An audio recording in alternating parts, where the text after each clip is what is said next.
Use headset for better experience. Bhagavad Gita अध्याय 14 गुणत्रय विभाग योग। कुरुक्षेत्र का मैदान शांत है। अर्जुन अब ये समझ चुका है कि वो शरीर नहीं आत्मा है। लेकिन उसके मन में अब एक नया सवाल उठता है। वो कृष्ण से पूछता है कि कृष्ण, अगर आत्मा शुद्ध है तो फिर मनुष्य अलग अलग तरह से क्यों जीते हैं? कोई शांत है, कोई बेचैन है, कोई आलसी है। ऐसा क्यों होता है? कृष्ण अर्जुन की ओर देखते हैं। अब वे जीवन के सबसे सूक्ष्म रहस्य की ओर इशारा करते हैं। वे कहते हैं, अर्जुन, ये संसार 3 गुणों से बंधा हुआ है, सत्व, रजस और तमस। कृष्ण समझाते हैं कि ये तीनों गुण हर मनुष्य के भीतर हैं, लेकिन हर व्यक्ति में इनका अनुपात अलग होता है। कृष्ण कहते हैं, सत्व गुण ज्ञान, शांति और प्रकाश देता है। ये मनुष्य को ऊपर उठाता है, लेकिन फिर भी बंधन में बांध देता है, ज्ञान के अहंकार से। फिर वे रजस गुण की बात करते हैं। रजस इच्छा से जन्म लेता है।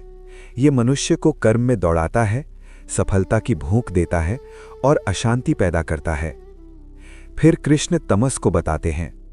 तमस अज्ञान से उत्पन्न होता है। ये आलस्य, भ्रम और अंधकार देता है। ये मनुष्य को नीचे की ओर खींचता है। अर्जुन सुन रहा है और अपने जीवन को इन शब्दों में पहचान रहा है। कृष्ण आगे कहते हैं, अर्जुन, जब सत्व बढ़ता है तो मनुष्य ज्ञान की ओर जाता है। जब रजस बढ़ता है तो वो इच्छा और कर्म में उलझता है, और जब तमस बढ़ता है तो वो भ्रम और जड़ता में फंस जाता है। अर्जुन पूछता है, कृष्ण, इन तीनों से पार कैसे हुआ जाए? कृष्ण शांत स्वर में कहते हैं, जो व्यक्ति इन तीनों गुणों को साक्षी भाव से देखता है, जो ये जान लेता है कि ये गुण है, मैं नहीं, वो इनसे मुक्त हो जाता है। कृष्ण कहते हैं, ऐसा व्यक्ति न सुख में बहकता है, न दुख में टूटता है। वो समान दृष्टि से सब देखता है। अर्जुन अब समझने लगता है। समस्या ये नहीं थी कि गुण मौजूद थे। समस्या ये थी कि वो खुद को गुणों के साथ जोड़ रहा था।